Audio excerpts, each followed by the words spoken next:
Morning, happy Sunday to you all. What a beautiful morning it is with the May crowning going on. This is the result of our school's May crowning earlier in this week. All the beautiful flowers are now on Mary's altar. So even if you had brought flowers with you, you're welcome to place them on Mary's altar after Mass this morning. Welcome any guests with us here at Holy Family Cathedral. Warm welcome and congratulations to the Gleason family on the great day of the baptism of their newborn Iris here. As you know, I was talking with the OCA class downstairs, talking about the virtues. I always remind parents that this is the time where you're bringing the great gift of the virtue of hope for the first time for Iris. The greatest gift that you can give to her is the gift of baptism. All of us can say that we don't suffer well. We don't. We just don't suffer well. I don't think anybody here is going to stand up right now and say, I suffer well, look at me, I can suffer well. We don't. We don't take on suffering. So I have a rhetorical question for you all. How many of us have already gone back to the very thing that we gave up during Lent?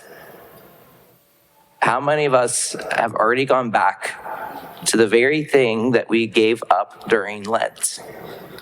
I'll say I have. I have gone back to that thing.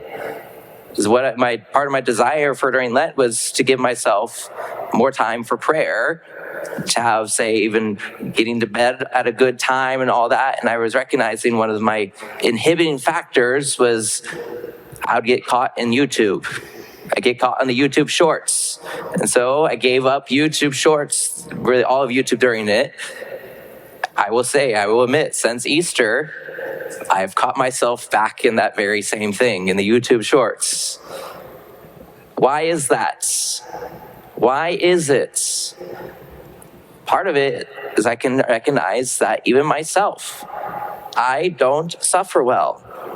Even as I reflect on this past week, I've gone through allergies. A lot of us have been going through allergies. I've had the past couple of nights, say, the horrible coughing fits that you get at night.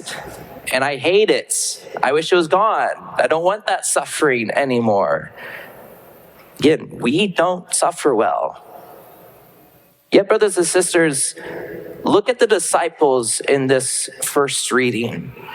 After boldly proclaiming the resurrection in the streets, in the temple, and then them being arrested, taken to the Sanhedrin and chastised for it, the dishonor that was brought to them from it, the disciples say, or it says here in the Acts of the Apostles, that rejoicing that they had been found worthy to suffer dishonor for the sake of the name. The disciples left the presence of the Sanhedrin, rejoicing because of that suffering. They embraced that suffering of that dishonor, and they rejoiced in it. This is the same disciples that were locked away in a room shortly after the resurrection of Jesus. They were locking themselves in fear of these same very Jews that crucified Jesus. And now they're out there rejoicing. They're out in front of these same Jews proclaiming the resurrection and rejoicing now in this suffering of the dishonor that is even being brought to them. And so what gives? What is this change in the disciples?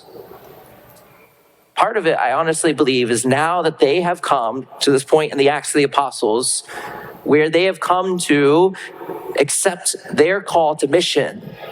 They have come to accept their call to mission. Go to this gospel passage, and truly we can see Peter being called to mission. 3 times as our Lord is asking him, do you love me, Peter? Each time Peter responding, yes, Lord, I love you. And then every time that he responds that, our Lord then says to him, feed my sheep. Go out. Go beyond yourself. Take care of my sheep. So it's not a call to say, accept Christ for himself, he's already done that. Now it's the next call to be sent out into mission. Peter has come to accept it. The disciples have come all to accept this call to go out into mission. Hence why they can joyfully rejoice in this suffering of the dishonor, because they've accepted now the call to mission. Brothers and sisters, we are still in this Easter season. Yes, we've gone through the octave of Easter, but yet we're still in the Easter season all the way till Pentecost. The Easter resurrection that we are in elicits a response from us. This response is not just a response, say, of feasting. We feast well. We love to feast in the Easter season. I also will admit that there's been a little fatigue on my end of the amount of feasting I have done with the Easter season. The Easter season, though, is not primarily characterized by feasting. The Easter season is not primarily characterized by feasting, but rather, the primary characteristic of the Easter season is going out and joyfully proclaiming what has just happened. Joyfully proclaiming the mysteries of the resurrection, proclaiming the emptiness of the tomb. Even look at the second reading today. Second reading, we hear from the book of Revelation. It gives us a little glimpse into heaven. As it's saying that there was many angels who surround the throne and all the living creatures and the elders.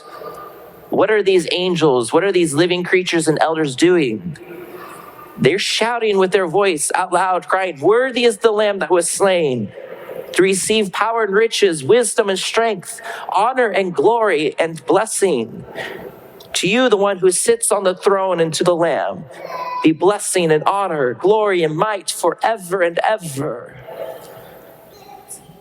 And the beatific vision, those in the heavenly kingdom, they are proclaiming joyfully the mysteries of our Lord's.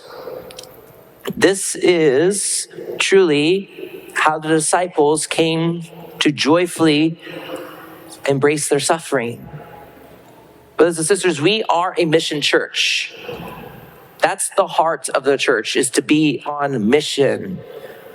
It's not just to come here and to consume, but rather we come here, we receive our Lord, we receive the graces from the sacraments, and then we are sent out in mission. We are sent out to feed his sheep by boldly proclaiming, "Worthy is the Lord that is slain, to receive power and riches, wisdom and strength, honor and glory and blessing." We are called to this mission, especially in this Easter season, as we live in this time of the Easter resurrection. So I conclude here to return back to our original question. Why is it we don't suffer well? Why is it we don't suffer well? Why is it that probably a lot of us, as such as myself, have gone back to the very thing that I gave up? Maybe part of it is because we have not come to fully accept Christ's calling for us to go on mission.